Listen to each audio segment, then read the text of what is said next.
Thank you. I got 2 o'clock. Thomas, if you're ready, thank you for shutting the door. We're going to go ahead and get started. Thank you for coming, ladies and gentlemen. My name is Dr. Kevin Curry. I'm one of the faculty in our department. We are here to celebrate Thomas Gabel and all of his achievements so far, and to see him off into student teaching next spring. He will have 30 minutes to answer the 3 questions you see plastered around the room. Who does he aspire to be as a teacher? What opportunities is he engaged in to become an agricultural education teacher? And how is he going to maximize that internship coming this spring? I will ask Kendra to quickly, obviously you see a full room here. We have Zoom audiences and Facebook Live audiences that are here to join in as well. Can you give us a quick update of people that are there? Yes, so on Zoom, we currently have 13 participants, and on Facebook, we have 6. Beautiful. Those of you who are online in our online audiences, we would love for you to ask questions as well. Kendra will help translate those questions. And so when there's time at the end, we'll sort of cycle back and forth between face-to-face questions as well as those online. Thomas, you have 30 minutes. They're all yours. First and foremost, I just want to take a moment and thank all of you, even over the past couple of days, all of the encouragement, prayers, and just positive interactions. I'm super thankful to have a community around me that just really wants to see me succeed and see me perform well, and it also speaks to the fact that this room is full. So I would be remiss to not thank you first before going anywhere else in this presentation. Now, if we haven't had a chance already, there is a QR code on the screen. It's the same one on those handouts. And if you want to scan that, there's a couple of documents that are longer in length related to what I've been doing over the past couple of years and this semester. So that QR code is there if you want to grab it. But with that being said, I have one important question for us all. Let's think of back to elementary, middle school, high school, any of those years, any of those times. Let's think of educators that we've had and what made them successful, what made them unique, what made them impactful for us. And what I'm partially going to be answering this is why I think that I can be impactful and that teacher for students in the future. So I want to pose the question first and foremost for what makes an agricultural educator and kind of focus in on me in this sense. Maybe you're born into it. That's me, the 4-H Dairy Club back in the day. That's the 4-H reference to Dr. Ellis. Now, very appreciative of my time growing up on a dairy farm. I learned very quickly that I didn't want to do that my whole life. Cows don't take holiday breaks, and it's hard work. My parents can attest to that. They've done that their whole lives. So maybe you're born into it, or maybe it takes kind of a leap of faith into something new. Maybe you're going to be the guy who never did organized sports, who signs up for the football team. He's a wide receiver who gets a goose egg of catches in his career, but that's okay. 5 varsity tackles, so big star. Speaking of stardom, I tried out for the musical, and after a couple of leading roles, ended up in a spot where tuxedo shirt, no sleeves, sort of glitter out of my pockets. So maybe being an ag educator is something that you just leap with faith, step into. Or maybe you get lucky and you find a group of people who just come around you and support you. This is my state FA office team who's battled with me through some randomly tough stuff over the years. Maybe it's new experiences that mold an agricultural educator. Maybe it's being someone who's going to enter their first year of college and getting a text message from Dr. Daniel Foster saying, do you have a passport and do you want to go to Malaysia? And saying, yeah, sure, let's go. Leaving for a month and having those experiences. We'll talk a little bit more about that later. Maybe it's the community. This is a group of guys. This picture was literally taken last night, so this is an edit that just happened. Group of guys, we meet up at the church on Monday nights and pray, and that's what's been keeping me going a lot this semester. And additionally, it is about a community too. An agricultural educator would be nothing without the people around me to support them. And I'm thankful for the other 14 people in my cohort. I'm thankful for all of you who've been attending presentations up until now. I encourage you, if you can, to please stick around for my friend Nels after this and come back throughout the week for the rest of my cohort presentations. With that being said, I'm a teacher, so I got to go through the objectives of what we're going to knock out in this presentation. We're doing 3 things. We're going to answer that first question of who do I aspire to be as a teacher. We're going to dive into experiential educational opportunities to become a better educator and teacher. And then we're going to home stretch, look to the future of, hey, how am I going to rock out 15 weeks of student teaching? So let's dive into this first question, who I aspire to be as a teacher. And let's start with kind of my philosophy of what agricultural education should look like. If you have that handout, the QR code scanner that takes you to that document, assuming a philosophy statement is one of the first things. They want to put that up on a PowerPoint slide. So I'm just going to break it down in 2 images. First one, agricultural education is founded on the 3-circle model. This might be a foreign concept to some of us because we see the classroom, that's our ideal of high school education. We're just in a class, teachers talking, doing labs, but agricultural education to its core is more than that. It is that classroom instruction, but it's also how do we develop leaders? How do we use a youth organization under FFA and give students 21st century skills? How do we allow them to go into the workforce and get career readiness through what's known as a supervised agricultural experience? I believe to my core that agricultural education needs all 3 of these to be working efficiently. And sometimes they're not going to be evenly scaled. Sometimes you're going to be pouring a little bit more into your classroom space. You're going to be pouring a little bit into your S&E as you're developing that. But at the core, all 3 of those need to happen for complete student success. With that being said, though, to the right, you see an image of me from my years as state FA officer with my advisor, Mrs. Natalie Barkley. I firmly believe that we need to be looking at students as individuals and meeting their individual needs. If Mrs. Barkley would have done that for me, I would not be this body. She saw potential in me when it was a time in my life when not a lot of people saw that. And she invested in me, challenged me with different opportunities, said, hey, you want to try this public speaking event? Couldn't tell I like to talk a little bit. And it's eventually translated to where I am now standing in front. You can go into more detail to my philosophy statement, how I believe global competency and different aspects should be integrated into creating a complete student. But that's just a glimpse in my philosophy. Now, let's get into the classroom a little bit. As a teacher is going to spend a lot of time in the classroom. Things aren't always going to go to plans, but we can prevent a lot of behavioral issues if we set proper expectations and have standard operating procedures that we follow in our classroom. We have 3 lovely posters up here that I'm going to walk us through very briefly. So classroom procedures, every single day, we're following these. We're going to be on time, we're going to be prepared. At Elizabethtown Area High School, this is going to be a little bit easier because they're a 1-to-1 school. What does that mean? Every single student has a device. As long as they have their laptop most days, they're ready to rock it. We're going to complete the bell work. This is a classroom management tool, but also a way to connect content from day to day. Students have a lot going on. Like how many times were we in a high school class and we're like, I have no idea what we did in class this morning.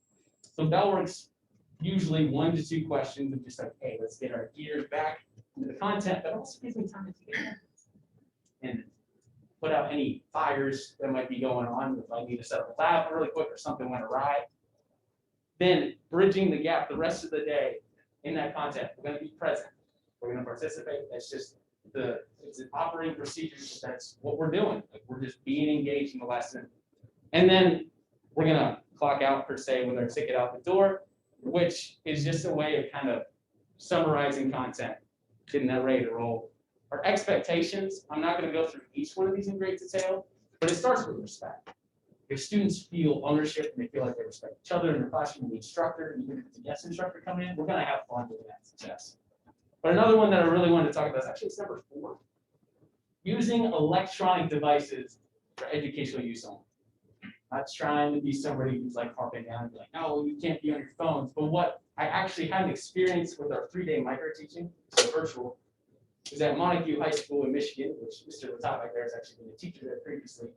And the conversation with Ms. Firestein there about their school's policy of, hey, students leave their phones in their lockers. And what's led to that school is students are able to pay attention more, not just in the classroom, but in the workplace too. Because they're not just glued to their phones. Instant gratification, if I got a text message or something, they're able to focus more on their work. So that's the pitch I'm making to my students. I'm not trying to suck fun from you. I'm trying to prepare you with career readiness skills. So these are our expectations. And we don't like to talk about them. A lot of this can be prevented with proper procedures and expectations, but we got a format for some consequences. Now this yields to whatever Elizabethtown says, because they have different policies depending on the infringement, but this is a good baseline format to keep posted in my classroom. Just like, hey, this is the process we're going to roll through. Most things you can stop, verbal warning. Hey, Johnny, don't do that. Will be good. If things escalate or continue, just a conversation after class. Hey, what's going on? Let's talk about some more things.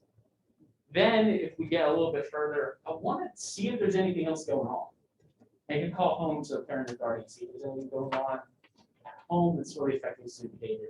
Then things continue to escalate, bring someone else in, bring an administration who's more equipped in some cases to do those things, but I want to handle conflict in my classroom first and foremost before bringing other people into it.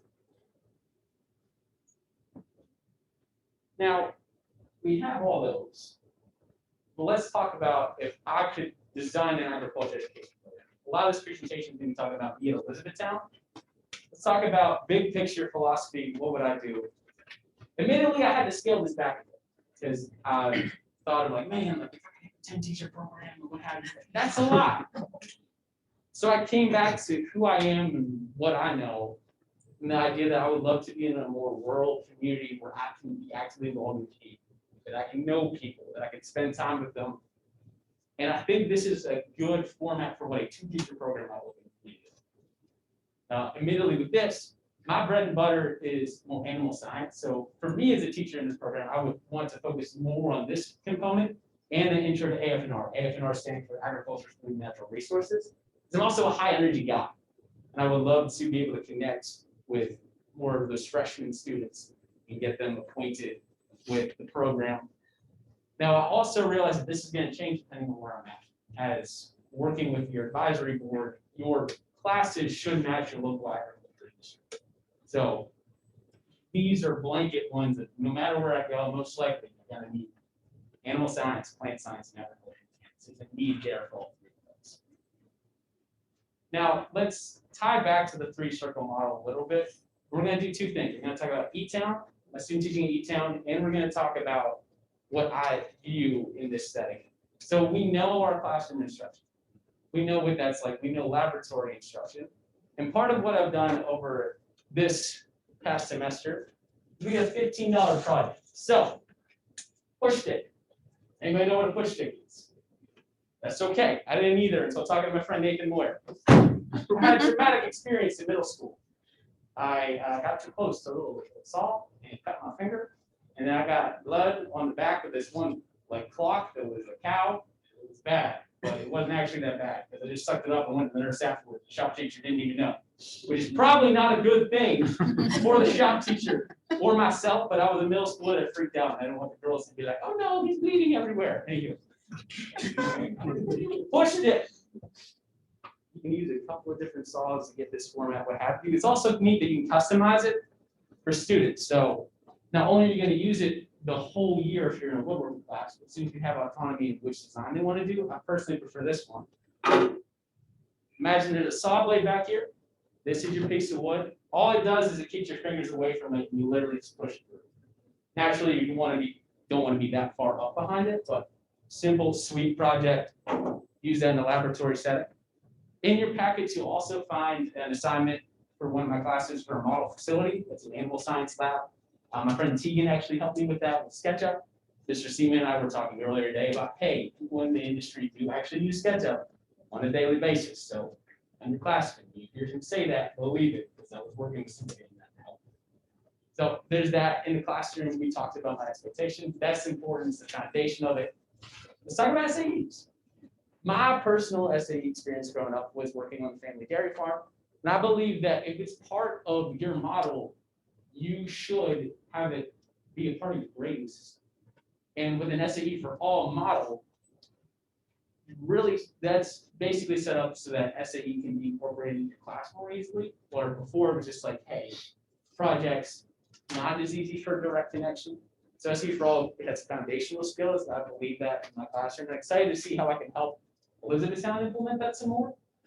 Finally, FA leadership experiences. Also believe that leadership in some capacity should be a part of your grade. Now, does it have to be FA per se? No. Give me evidence that you're doing some leadership development in some other organization, well, cool. But I believe that should be a part and there should be evidence. And I'm excited also at Elizabethtown to go with them to conferences such as ACES, the State Legislative Leadership Conference, and help their students in that capacity, and work with their career development teams for competitions. And finally, we do these things well, it builds a community. It and talking about community working into my student teaching semester, I have a couple of different ideas for what could be a community-based unit of instruction. What does that mean? It literally is just bringing the community either into your classroom or you going outside into the community, helping them out. One example of this, landscape design unit. Want to be working in the local area to see, hey, is there anybody that needs like new landscape renovations? And I teach my students how to do it, have them pitch proposals to these individuals, see if we can actually make it happen. Kind of cool. Additionally, I'm looking to apply for a grant in the spring. I'm going to look at Dr. Foster here. I've done some work with the Global Teach Ag Network, helped design different modules in a program called Black Junior. They have a $500 grant. And I'm eyeing up with my chapter officers. We're going to do a global learning project. We're going to make it happen. It's going to be cool. We're going to impact the local community in some way with that. And finally, this is a program recruitment video. I'm just going to show like a very brief snippet of this. Nell and Taylor and I worked very briefly on this together one evening. It was a fun project. We're just going to showcase how we might recruit students to be our teachers from that teacher.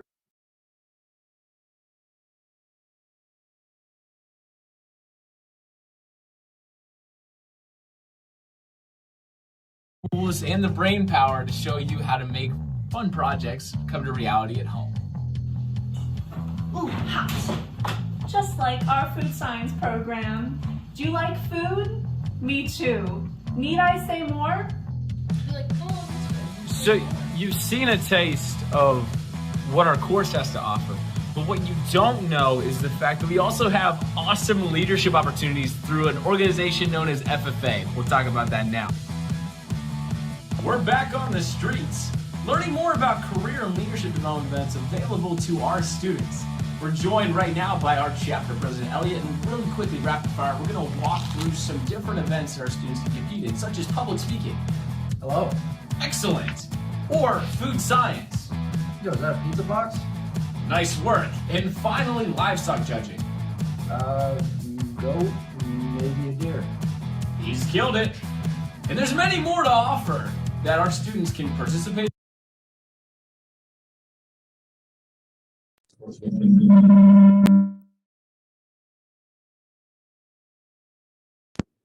In essence, we hope as educators to be ourselves with student recruitment, but also to empower students to do it themselves. So we would really hope for a student to actually put together a video like this and recruit in their program.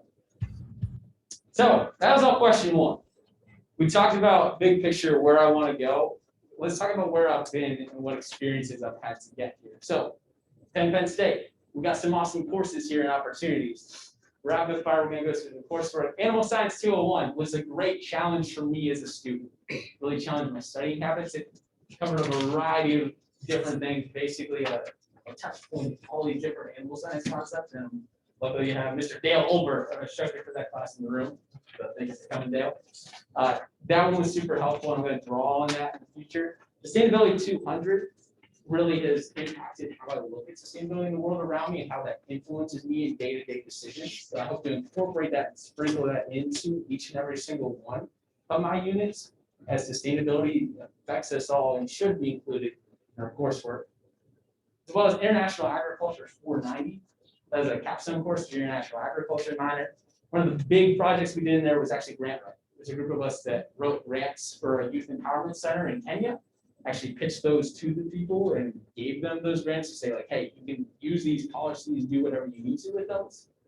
And that's going to help me in the future with grant writing assignments. And really quickly, just highlighting ag courses, 412 methods of teaching this fall really rocked my world with looking at different ways that we can bring instruction to life. 349 and 350 is our ag mechanics courses, which got me out of my comfort zone. In fact, you did a good job of doing that. And then 204N is a science literacy course that Dr. Curry teaches that also really just helped my perspective shift with like, hey, how do we interpret scientific data? And how does that impact us in our classroom? How do we get students to have those skills? Also have a couple of minors that connect to these courses. So an international agriculture minor, sustainable leadership. Has some professional certifications as well. So CPR, NSTMOP is safe tractor driving. So I'm able to teach students how to do that, but get them up on some tractors. Let's go have some fun. Also an accredited parliamentarian through the Society of Agricultural Education Parliamentarians.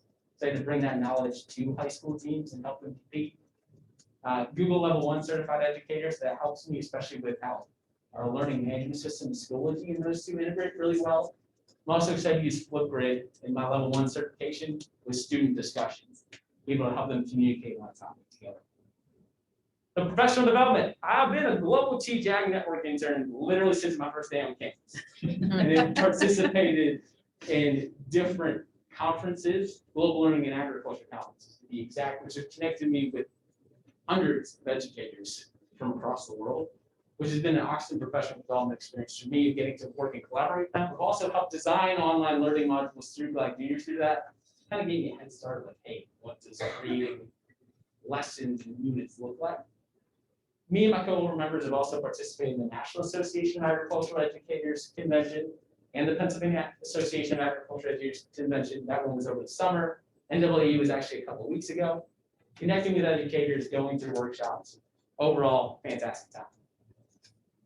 Now, let me connect some experiences that I've had, because we're big on experiential learning, to how I can be as an educator. Those of you in my small group, this is your couple of seconds of fame, so please enjoy it. I run a small group with a local church, and every single week, I got college students in my apartment Tuesday. We're just going through discussion about, hey, how can we do this whole life thing? And what's really helpful for me is in that space, I get to facilitate discussion. It's not just teaching, it's, hey, how can I draw nuggets out of people and get them to feel comfortable and safe to discuss? So that's going to translate into classroom. It's like, hey, let's discuss sustainability. Let's dig deeper for some of these aspects. And it also has been really fun just to walk alongside these people and be like with them. And that individual standpoint of my teaching philosophy has also been impacted from small group. Every single person in my small group I supported. Also worked as an FFA facilitator, so bottom left, top right are some two state officer teams I work with. This has been fun of just, hey, how do I go from large group facilitation with sometimes 250 students to a team of 7? And that's going to help me as a teacher. Not sure when I'm going to get to 250, but I'm definitely going to be able to facilitate chapter office for me to better business experience. And just rapid fire, other things I've done. Been president of Elite Society for 2 years. That's an agricultural education and advocacy organization. Tell me to really learn more of how do I help a club run. TJAG Avenger, so workshop facilitation with that. Just to run a podcast. Kind of cool. Me just Kurtz did what we could with that. Undergraduate research really pushed me out of my comfort zone. I'm excited to help students walk through that process, because after going through it once, it's helpful for me. And then also just a shout out to the Super Bowl LDE, that picture of my brother who's stuck in school right now and may not be here, but that's good because he's not actually stuck in school. He's learning, getting an education. So, meeting diverse needs. I was able to participate in the Agate to Malaysia trip and really just see the world around. And other connections really quickly. World Food Prize Foundation, they have a global guides program for educators. And I was able to sit through that and hear the professional development they were going through. And then also just serving as a local JAG intern. I've had some inclusivity training at FFA and workforce education classes that help students with special needs. Home stretch. We talked about what I believe as a teacher. We talked about where I've been. Let's talk about where we're going. Maximizing student teaching internship.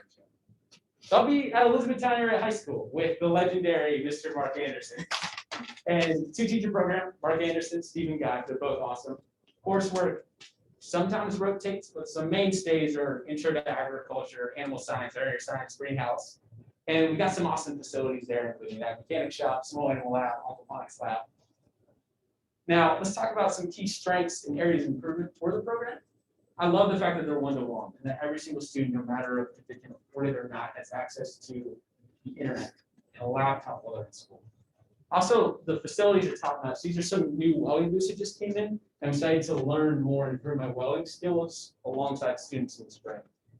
And an area of improvement, and Mr. Anderson and I have talked about this, is we have some rock star SAEs, but we love to engage more students in that, have those opportunities unlocked for those students. So just finding those opportunities to connect them to different people in the community, really amp up our SAE involvement in the program.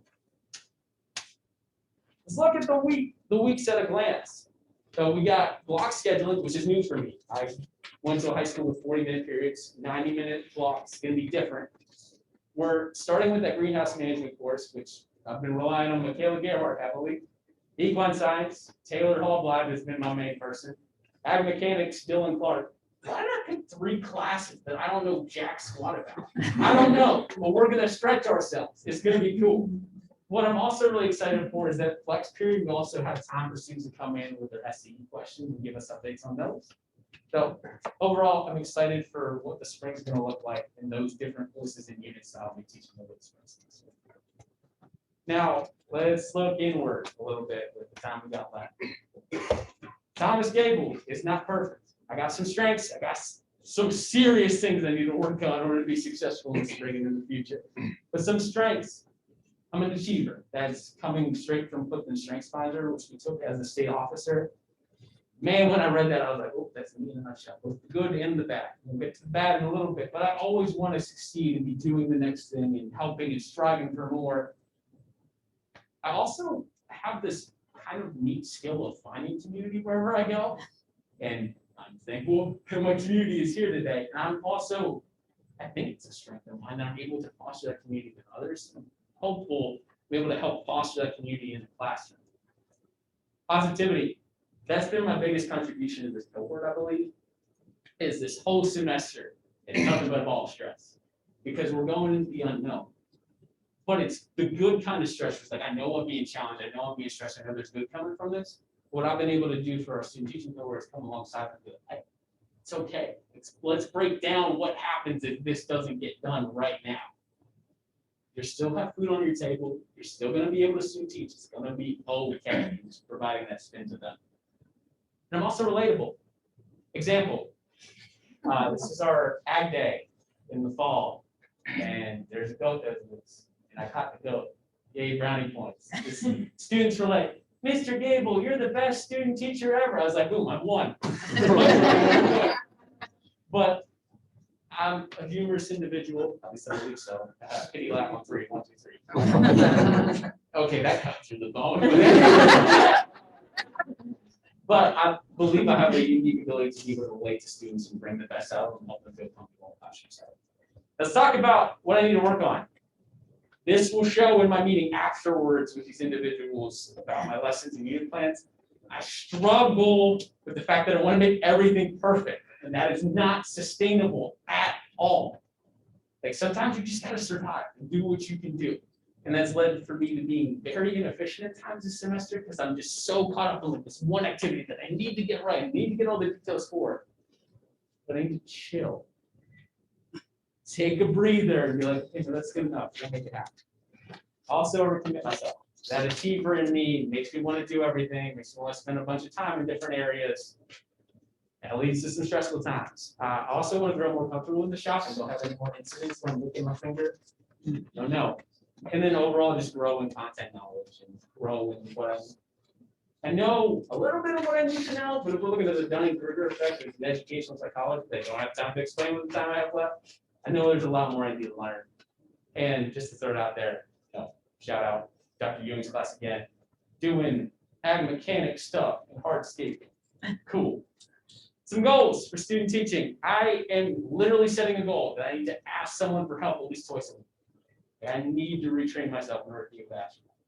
So that's a to-do list, checking it in order to be able to do that. Grow my content knowledge, work with Mr. Anderson. I don't know the courses I'm teaching super well, but Mr. Anderson does, and that's why I'm there to be able to learn from him. And I also want to take leadership and ownership of at least one career leadership development event. That it's not Mr. Anderson coaching the team, it's not Mr. God coaching the team. Like that's my team that I'm in charge of, and I'll be able to get that experience of walking them through the entire process. Now, that being said, we're going to review today's objectives. We hit up who I aspire to be. We talked about what I've done. We also talked about where I'm going. And I'm excited to hear what all has sparked your curiosity throughout this presentation. So please don't hold back. I'm open and available for any and all questions. And once again, I just want to thank you for taking the time and spending it with me during my final presentation. So thank you.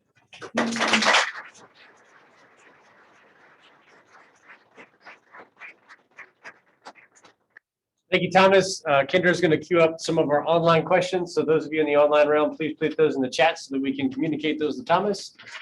Thomas, I'll start by moving forward with one of the points you had there on the SAE for All model and how SAEs are for students of all backgrounds in agricultural education.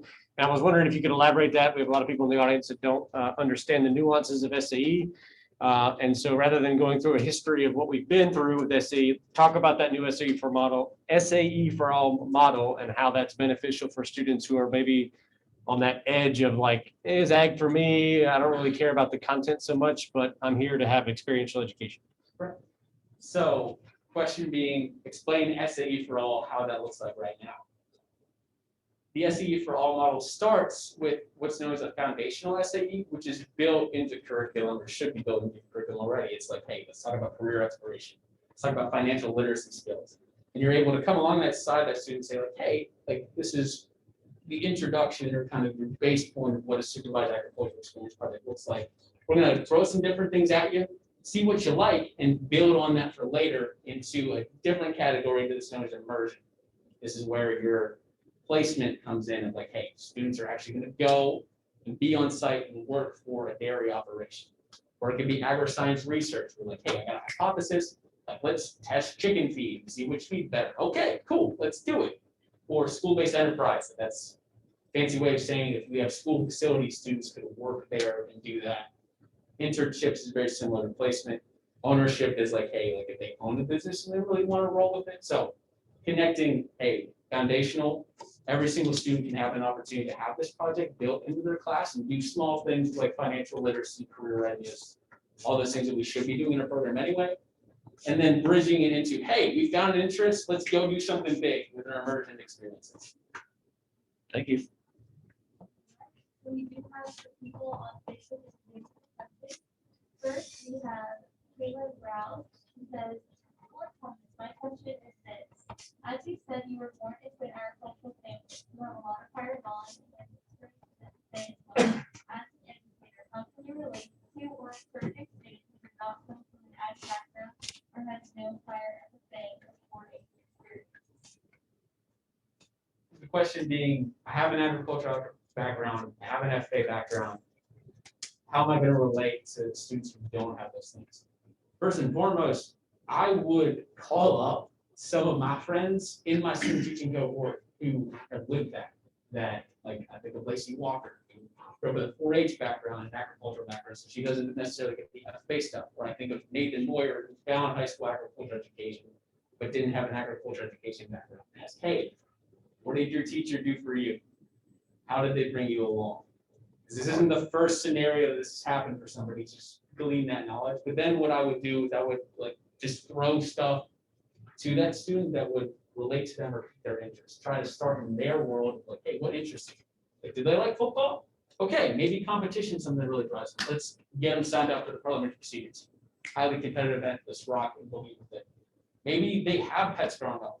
Okay, have you considered taking the veterinary science course? So bring it into their world first before bringing it over to the ag ed world. The ultimate answer after getting that feedback from others. Okay, Carson. So Thomas, as I sat here listening to you, I've had the pleasure of having your company for a few years now, so I've gotten to know you, and I see that there's more to the story than just really good public speaking and a cringy sense of humor. Right? There's some depth. And I put myself in the position of a freshman that's coming into this program and that might be sitting here watching you and thinking, oh my gosh, this guy is such a professional. He's such a, like, he's everything I want to be. And if they come up and ask you, what's your secret, right? Like, how did you get to this point? What do you tell that freshman? What do you give them for advice to get them to the point where they're going to find their voice like you have? Restating the question, if you're talking to a freshman who's wondering, hey, how am I going to get to the spot of like professionalism, like feeling like comfortable in a professional setting? What I would say is don't be afraid to trip the ball. Because I didn't get to where I'm at by just having success after success after success. Like what wasn't displayed on these screens is all the times where I failed. And that's where I learned the most. So having that real honest conversation, sharing a couple of those different failures, like, yeah, like I applied for this officer position. Like, I didn't get it. Here's what happened. Here's what I changed coming out of that. Or, hey, like I almost got my team disqualified at regionals by doing this. It's the hand movement. Like, this is what happened, and this is what I changed. So being real, being vulnerable with that student, and also sitting down and helping them to set goals. Okay, where can we start? Where can we go from here? And let's get you to where you want to be.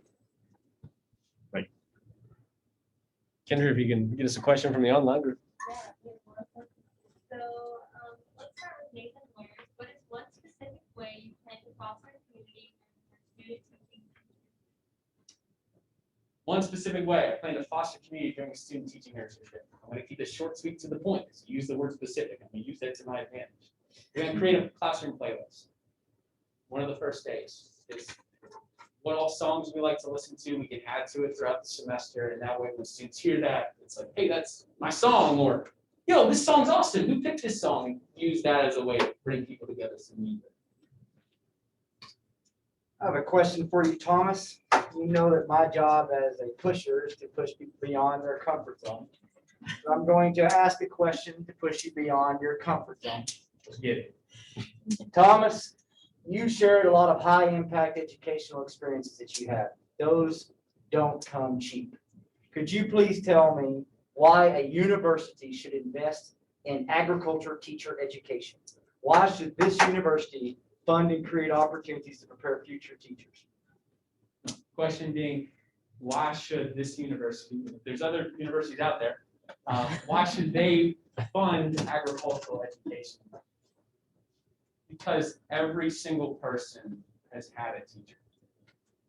And student success is dependent in part to that teacher, the care, and if they're properly trained. And what we have the ability to do in agricultural education is to make content real for students. Like we talk about this all the time. Agricultural education is just the vehicle, it's the content we're using. The focus is on student development. So what I would say is, why should we fund that? Because agricultural education has the unique ability, we're a community, we're all supporting each other. Like this is a big bang for your buck investment in terms of education. If you're picking any educational program like agricultural education, community, professional development, they're all coming together in a unique way for students.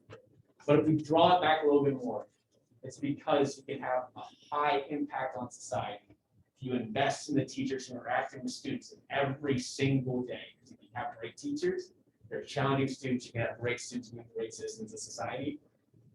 Every single person is going to go out of their high school career and do something. Maybe something in society. So that's what I would say, large and part, is think of those students. Thank you. Moving up online, we get a follow-up question from Caitlin Brown's question from Stacy Coolin.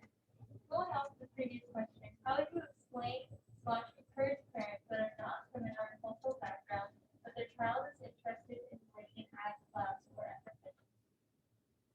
So how would I have that conversation with parents who they're not, I'm going to infer here and say like they're not entirely sure what's happening in the program, and having that conversation with their student that wants to be involved. I think that's what it is. I think it's a conversation. I also think that our students can play a large part in that too. Hey, if my student's excited for it, they're going to come home and they're going to talk about what's happening in the classes. Like my day one, I don't plan to be like a typical day one for most classes. Like, yeah, we're just going to read stuff, we're going to go through stuff. No, we're going to get out of our seats. We're going to talk about what it's like to be at a football game. Use that to set classroom expectations. So first thing is, hey, how do I get the student excited to talk to their parents to get to that entry point?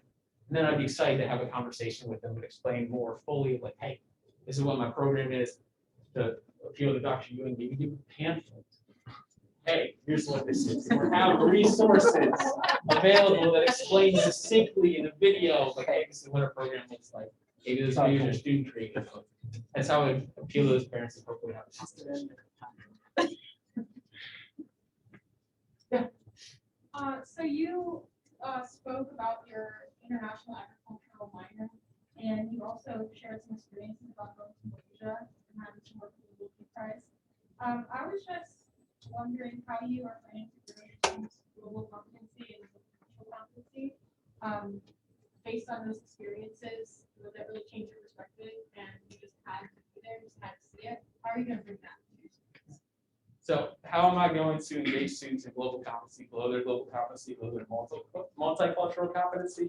And the one thing I do want to say is we don't need to travel somewhere in order to become more globally competent. That's an awesome experience if you can have it. Like I grew a lot in my time in Malaysia, but a lot of my global development has come from being in this building and engaging virtually with people. So my main idea of what I want to do to grow that global competency in students, I don't need to teach a global agriculture. I don't need to teach a course. That's awesome if it works out, but I'm going to sprinkle it into every single unit that I do and have that connection. Like, hey, we're talking about greenhouse management. The greenhouses look the same all over the place. Like, what if we're in a different part of the world? Does plant production look the same all over the place? What's that impact in a different country? Talk about horse production. Does everybody have the same view of horses that we do in the US? No, because in some places it's legal to eat horses, and that's weird, but it's fine. Anyhow, making those examples real for students. So they're companion animals. I like horses. Taylor get offended. Let's go. I'm going down a rabbit hole. We're doing so well, folks. That's. Yeah. Have another one online from James Becca. It says, what are goals you have set for yourself from this moment until your first day of student teaching, whether it be reflection, self-care, conversion, etc.? What do you hope to accomplish before the first day of your So what goals do I have in between now, first day of student teaching internship? First one, I need a moment to breathe. Like I've been running the race a while, and it's been done to myself. Like I'm not gonna pretend like it's like, oh, like the program and this and that. Like I made this bed for myself of overloading myself with all these different responsibilities, which is a good thing to do. Like I want to be in a bunch of different places, but I'm gonna strategically take a couple of days over break. Just be still. And take some time to recharge to make sure that day one I'm ready to hit the ground running. But in some of those days, I am going to maximize them and have conversations and even go to the Elizabethtown, hopefully, and talk to Mr. Anderson before I get there. I'm like, hey, let's game plan some more. Like now that I've gotten my feet more wet in terms of lesson plans as the day-to-day instruction, let's talk some more about that. So I hope to have a little bit more clarity of, oh, like, yeah, this is how this lab would work, and we have the materials for this already. We don't need to order this, and start planning in advance for that experience. Questions from our panel? Mr. Seaman. Thomas, agriculture is a very diverse industry, as we know, and it's impossible for any ag teacher to be an expert in all content areas. What are some ideas and options available to you, both as in student teaching and as a future ag teacher, to supplement the instruction that happens in your classroom in areas that you're not necessarily competent in? So how can I, as a student teacher and as a teacher, supplement what I don't know content-wise? Community is important. The local community is important. Talk to your advisory committee. Be like, hey, I don't know this. Like, can you come alongside me and help me do this laboratory? Get them involved and have them as a part of the program as well. Leaning on the student teaching cohort. Like, it's been super easy to just walk a desk over and be like, hey, can you help me with this? But calling someone up and be like, hey, I know you have expertise in plants. I'm just going to lean on you for this. And like Michaela's been super helpful with that. So I know I can go to her with those needs. Connecting with different teachers, using that network I've established for myself. And then continuing on as a teacher, and the Center for Professional Personnel Development here does a great job with their new and beginning teacher program, providing different professional development opportunities. But that would be something that's also an opportunity for new and beginning teachers to continue that with high impact professional development through the center here. We have time for one more question. Make it count, Joe. Oh, you want me to make it count? Oh. Put all our eggs in the Ewing basket. I should do that. Mr. Seaman actually got to what I was getting at, but since I'm the technology person, and by the way, it would be a trifold pamphlet, correct? Yeah. Oh, good. Okay. I know my audience. Yeah, good. Okay, wonderful. Well, on that note of technology, though, beyond, I believe you said you're Flipgrid certified, but beyond that, what ways do you plan to integrate technology into your classroom and your laboratory? So the question being, how do I plan on integrating technology into my classroom and laboratory?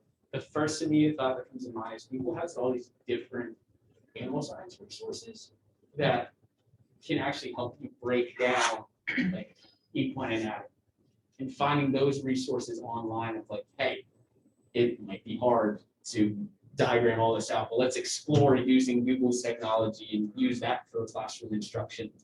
But also there's Flipgrid, that's a certification I have, but there's a whole bunch of different resources out there. Thinking of even just gamifying different things with like a hoot and just that variability of like, hey, let's do something that's not necessarily, we're not gonna call it a game. It's like, hey, like we're gonna be competitive for a little bit, do those different things.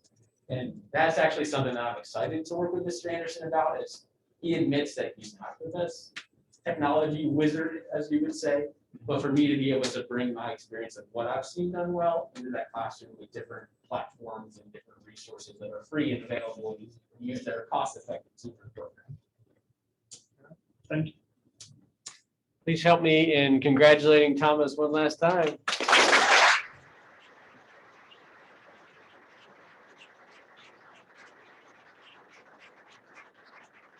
We're super proud of you, Thomas. That concludes the public portion of this presentation. We'll ask that you depart to 214 to partake in the refreshments that are there. Our next presentation will be at 4 with Ms. Nell Barber. We thank you for coming.